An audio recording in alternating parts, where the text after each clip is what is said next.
Tesla has announced that they are going to be giving a free demo of version 12 beta as it rolls out. Is that good news, or is it secretly somehow bad news? That's crazy, but I guess we'll discuss that with our good friend Herbert from Brighter. Let's have a chat. I'm Brian. Welcome to Futuraza.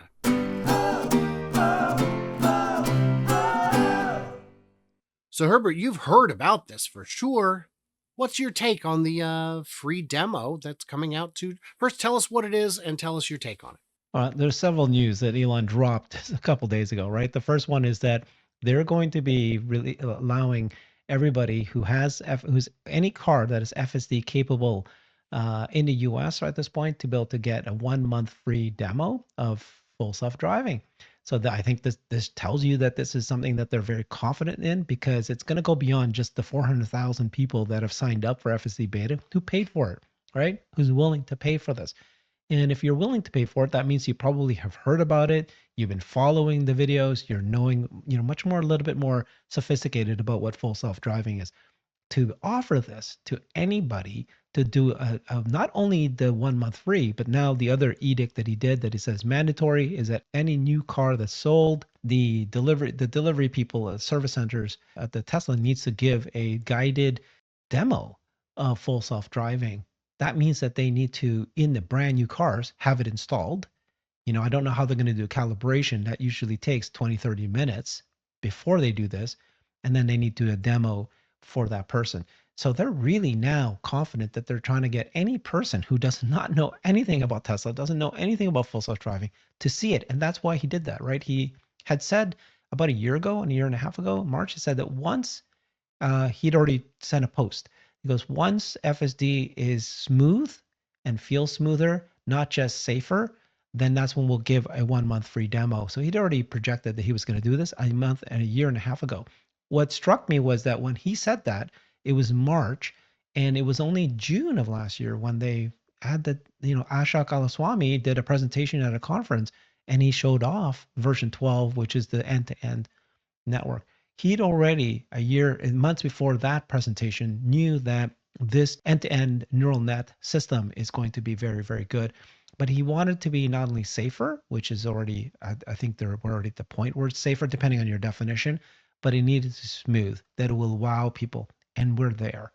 So, the question is this too early to do this? I asked this question in a space that I had with a number of people on there, and it's questionable, right? Is this too soon? We had Miss Jillian, who's been testing this out every day, and she really warned heavily that we need to train people properly ahead of time. This is not driverless. This is not full self-driving. You need to be aware and still be cautious. And I think that could be, the issues. Like, is it too early? Is it there? But we're also confident that because of the rate of progress, they launched out 12.3 literally a week ago to employees. Now we got it. Then we're going to get 12.3.1 now to us. Now 12.3.2 is discussed. 12.4 is being discussed. They've already announced they're going to roll this out to Canada soon. They've announced that employees are testing out auto summon, smart summon. And so these things are moving fast. And so I'm pretty confident within a month or so, we'll get to the point. And even Elon said, right, he had a tweet himself saying that by late April or May, he called it shiny.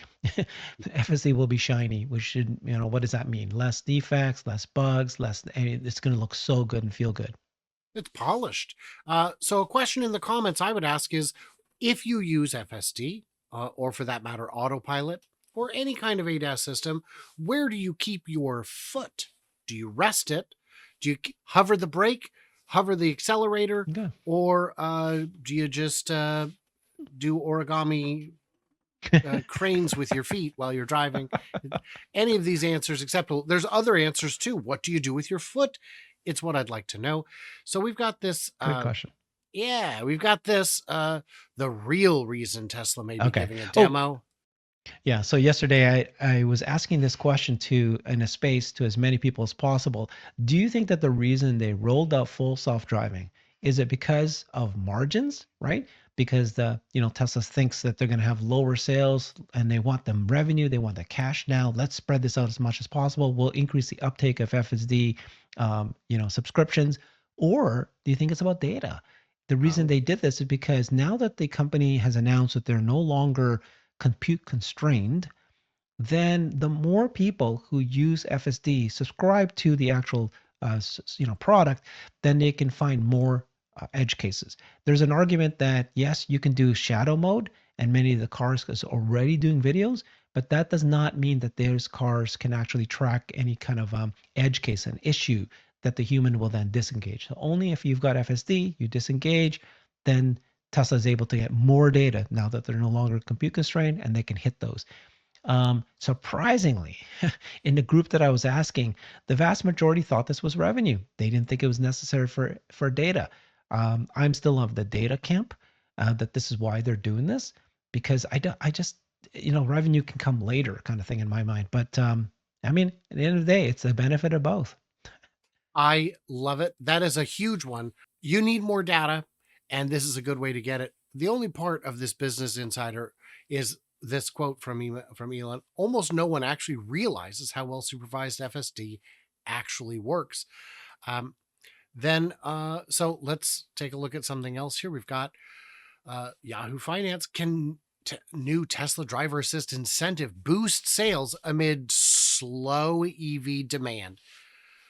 As a rule, I like to stop reading an article when I get to the part that's wrong. Uh, so in this case, I would not actually be able to read the article. First of all, do you agree EV sales are slow? Again, it depends on the region, depends on the company, and depends on what you're comparing it against, right? EV sales is skyrocketing. The demand for EVs is everywhere. It's like preferred over ICE vehicles. If you're now comparing it to the percentage change per year, that's going down. But the reason why that percentage change go down is because adoption is already going up.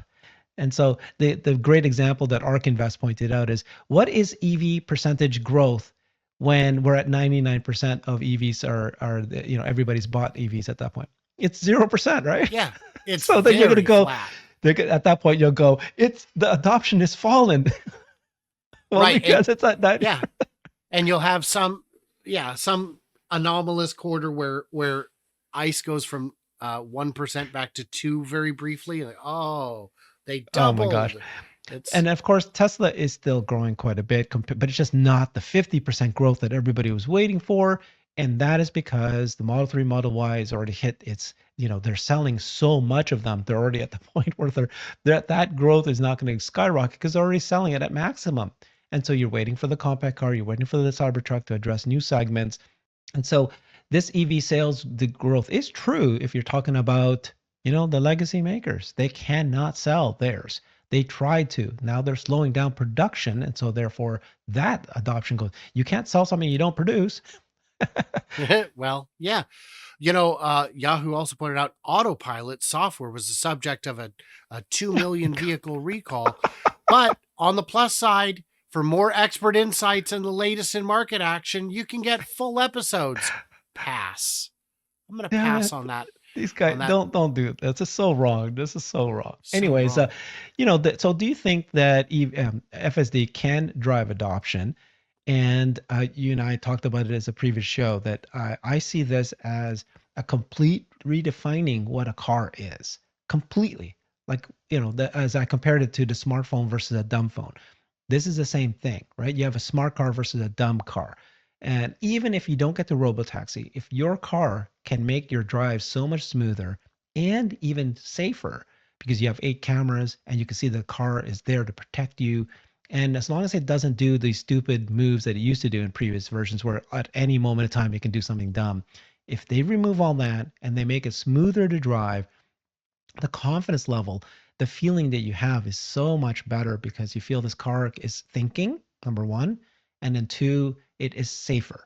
And if it's safer and thinking, it is just complete redefinition of what a car is and the experience of driving a car and buying. So why would you ever buy a dumb car ever? So I can't go back. I cannot go back. There is no way I'm going back. It's just so easy to drive. It is the easiest car I've ever driven, and it's not even close. There is no comparison. Uh, I let, yeah, I've let people in my family drive it, and they have shared that sentiment. So what's going to happen to sales of cars, of Teslas specifically? It's going to be slow because nobody knows about it. So Mhm. then Elon implements these new programs, which is everybody who buys a Tesla, you need to be given a demo of FSD. Step one. So what does that mean? If they sell 2 million cars per year, now this is global, so you have to bring it down to they sold 500,000 cars, Teslas in the US last year, 2023. 500,000 new cars, everybody will get a demo of that. That's step one. Step two, you get a 1 month free trial if you've never used FSD before. And so this is the right timing to do this because in the past, there's people who've tried FSD, had fun with it, and then goes, oh, it's still got too many problems. They dump it. But now everybody tries FSD now, it is like the experience is completely different, right? This thing works. This thing is incredible. This thing's safer. And so the adoption rate for FSD subscription is going to go up. And then I think the sales of Tesla's cars will still be slow. And then all of a sudden, people will start hearing about this, will realize there's a key value prop, and then the sales will just skyrocket at that point. Like skyrocket. I'm not, I just don't see it. This is going to be a slow burn. This is not just an additional new feature. This is, again, a redefinition of what a car is. Now, back on Wednesday or Thursday, you and I had a discussion about this where I pointed out that if there's 1 million cars on the road in the US eligible to get FSD, and that take for every 1% 1%. increase in the Mm-hmm. subscription take rate, we're talking $2 million a month. A month, 2 million per 1% adoption. So that's big. Now, I did want to bring this up because while you're talking about this, I've got this story here that next time you will be required to take a self-driving test ride. It's mandatory. I didn't read it that way. I read that it's mandatory to make sure that you try to give it to them, not that you force them to take a test drive. You can't force a grown adult to do anything. Yeah. Uh, Especially you and I. If you and I go in and buy a new one, and they say you must try that, and we say No. we've got it on the car I just traded in, they're not going to say no. No, you Yeah. don't understand. So I think there people will find any reason to get upset, and yeah, they're a little, yeah, it's crazy talk. And of course, then you look as well. Well, these are all from like Bloomberg and stuff, very reputable, of the worst. Oh, Business Insider reported. I think what's mandatory is making that test drive available. Earlier, you'd asked, how are they going to do it if the car takes 20, 30 miles to calibrate? I think the answer there is they won't do it on your car. They'll throw you in the demo car and say, come Mm. with me around the block real quick. I want to show you something.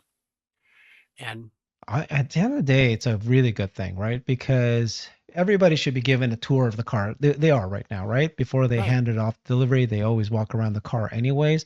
I think this extra step of showing them full self-driving, again, it is so different. This is not just a feature. It's such an important feature that everybody should be aware of. They'll be happy to have tested, to realize that their car can do this. And then yeah. in a month or so, you're going to have Smart Summon, and he calls it banished, sending the car to go find its own parking spot. Some of the I tell behaviors you. we've seen are so human. One I saw was a person got onto a highway on ramp, and because there were no cars around, it straddled the two on ramp lanes and didn't use a blinker to differentiate. And I thought that's me. That's how I would drive if Did I you? Yeah. if I was picked up from the airport. That's how I would not be surprised if my professional driver drove. Yeah. Did you hear the one that went viral this morning? What went No, viral was no. this video of a car that's on FSD 12.3, right? And they were stopped, so it was in a red light, and there was a car behind it. Cross traffic. Yep. Oh, FSD said, "Oh, I 10 seconds, 15 seconds later, I'm gonna each inch up forward to give this guy space so that he can cut across." It's so human-like, where you're like stuck there, and then you realize, "Oh, there's a car behind me who wants to cut through, so I'm gonna give him space to get through." That's what the car did. I would argue that's superhuman because I've only been allowed in that instance maybe 10 times in my whole life. Uh, but Because you don't because, have cameras behind you, you don't have eyes behind you, so you're just looking forward. But if right, you look backwards, you go, "Oh, there's a." person trying to get, sure, why not? I've got some space. I'll give him a spot. That It's is unbelievable. It's like, that wow. would never be coded in hard. You and I, if one of our developers said, I'm going to heuristically add this, you'd say, save the bandwidth, save the bandwidth. And because we're talking about high quality, of course, our good friends at CNET also mentioned that in December, a recall of more than two. Oh, you guys, would We it? did a there was a Sawyer Merritt did a what is it, a poll, or trying to get everybody to join in Mhm. to try to A start writing petition. your petition, your signature to do this. And so hopefully we'll do this. Maybe they'll call it, even if they don't want to get rid of the word recall, why not just call it over the air recall? Yeah, that's fine. So what I'd like to do instead, and I wanted to launch this before, but the space is getting a little crowded, is I think everybody should Hmm. go to this organizational chart for NHTSA Hmm. and Hmm. send physical hard copy letters to Yeah. everyone there, Yeah. telling them that we don't want this because physical hard copy letters are hard to ignore. Petitions are effortless to ignore, effortless. But if we start Hmm. mailing all of these people at work a letter that says, Hmm. hello, mandatory notice, Hmm. maybe if they got 1,000 letters, they'd say, you're Yeah, right. I guess Too many the letters is irony crazy. the irony, Brian, is you're using paper letters, and that's the whole point, is that they're wasting paper because requiring letters be sent to all owners about an over-the-air friggin' thing. So, It's but yeah. about sending a message. So, you guys, we've got too many things for you to comment on in the comments. Where do you keep your foot? Is it data or is it? I want to know. Money, Is margins. it data or is it money? Mm. And you know, and you can also just tell us how your day's going because I miss you guys. You never call, you never write. Hmm. Everybody else, like, subscribe, hit the thumbs, all the good stuff. Head over to Brighter, see what he's up to these days. Who knows? It might even be amazing. It always is. And everybody else, like, subscribe, do the usual things, and stay tuned, stay juicy. And I cannot wait to hear from you, clever robots, from behind the wheel when I am not driving.